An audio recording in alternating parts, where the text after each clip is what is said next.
go ahead and turn over to Ephesians 3, and I wanted to talk about a few things today. And the title of my message, I should have moved this before we got started. The title of my message today, basically, I read this survey online, and I was kind of getting into some things. And one of the things I really like to pay attention to is, basically when people that aren't Christians and they look out and see people that are, and the way they think, the things they think about us and everything. And I was looking at the survey, and they were saying, this is people who were not Christians, who didn't go to church, that took the survey, and they said the number one problem with Christians, they said, was hypocrisy. And whenever I hear that, honestly, I'm not a stupid person. I'm able to think for myself, and I can kind of see when somebody says that. Well, you could say, well, everybody's hypocritical in some way, even the people that are taking the surveys or whatever, But what it came down to, and I was reading this little paragraph about it, and one of the things they said, and I thought this was kind of interesting. They said that they preach a message of love from a founder with a message of love, but they don't live it. And that was one of the major points that a lot of people have with Christians. And so, you hear a lot, love is the answer. Love is the answer to everything. And I was thinking, what I want to title this message today, and I'm not going to take too long, but I want to get into this, but love is the problem. That's going to be the title of this message, because what I want to talk about is the problem. What's the problem with church? What's the problem with Christians? What's the problem with the world? What's the problem with us? There was this thing I was reading about this book that's coming out. Basically, the name of the book was "Do Christians Believe in Jesus or the Ten Commandments?" And it was talking about how big the Ten Commandments have become with when you talk to a Christian, and it's sad because I started thinking about this, and it's sad how Christians want to separate themselves from the world, but not the way Jesus meant it. You read these scriptures that talk about being separate from the world and being different and being unique and standing out.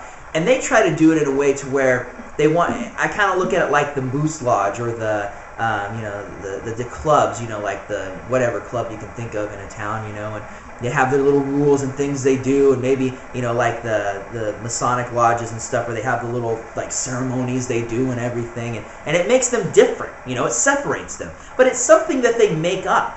It's not like this is a natural thing. It's what, it's what they make up to separate themselves. And, I'm thinking about this. A lot of times, Christians, they get a hold of, like the Ten Commandments. They do it in a way to where they try to separate themselves, but not in the way that Jesus ever meant. They try to say, look, we're different, we're special because we do this, and this. And that, it's wrong. Because, this comes back to the whole point. The problem is love. The world is looking for something right now. Big time. They're looking for answers. They're looking for some sort of hope. The world, if you turn on the news, it's funny. Just listen to the news for a few minutes. I rarely ever watch the news. I had to watch it last night because Holly was on it, so I had to watch it. But I would never watch the news. She was actually the best thing on the news. She's pretty nice looking. But most of the stuff you see on the news, it's not, it's just all just how bad things are. I was talking about the unemployment rate and how people try to inflate it and try to make it seem worse than what it really is. I think it's fun. I'm not saying it's not. It's bad. There's a lot of people out of work. It's horrible. But, but the thing is, for the news, they want to blow it up into this huge thing, and everything's a catastrophe, and the world's going to end, and everything's horrible. People are looking for something, And it's sad because this time is probably the most amazing time for the church. Than any other time in history. There are people that want something. They're looking for something. And you've got this whole world of Christians, and I guess you could say this is more of a rant than a message because I do have a lot of things that kind of been bothering me this week that I've been thinking about, so that's kind of something to talk about. But you got the church that has just become this thing that they just want to make their little bubble, their little separation, their thing.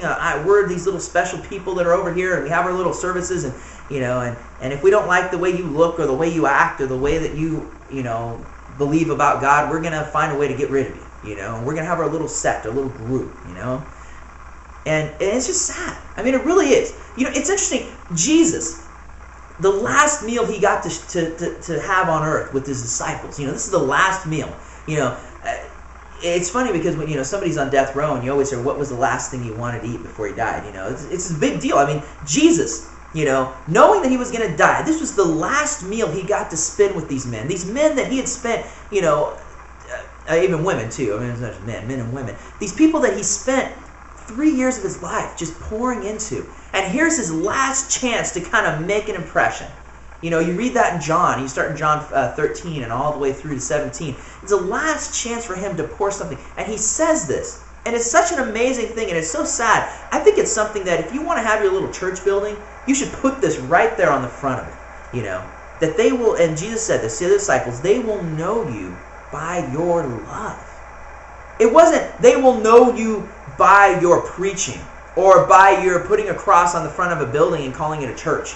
Or that you have your really witty, I like the little, at your churches, they have the little message boards outside, and they have their little witty things that they write down on there, or their message or their sermon that they're going to preach. That's, or it's sad because it's not what it's all about. The building, the Christian, Christianity idea of religion stuff, all this garbage, it's just being in a club. Jesus said, they're going to know you by your love. And when you get right down to it, it seems like such a simple idea, something so simple, but yet it's something that was so important to Jesus. That was one of the last things he wanted to tell his followers before he left. Look, they're going to know you by your love. And now when you think about it, and you think about the way that people see Christians, and you think about the way, like I was saying with the survey, the perception of hypocrisy and everything, what it comes down to is the church is not doing what Jesus asked them to do. People are not seeing that love. And in some ways, some people are just going to hate God and they're going to hate Jesus, so they're just never going to see it anyways. But, I kind of put it this way, if there's somebody out there that's not a Christian and they need something, or you're helping them out, or you're giving, to help them, or you're praying for them, as much as they might want to talk smack about God or whatever, there's no way they can get around it. Well, there's something different about that guy. He's going out of his way to help me. He's going out of his way to do something for me. Love. I like how Paul says this in Ephesians 3. I'm going to eventually read this whole thing, but I just want to get to this scripture and then go back here. And verse 14, it starts this prayer that Paul's praying in Ephesians 3.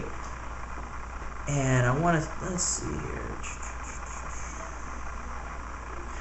Verse 17, this is Paul praying. He says, may Christ through faith dwell or settle down, abide, and make a permanent home in your hearts, that you be rooted and grounded in love.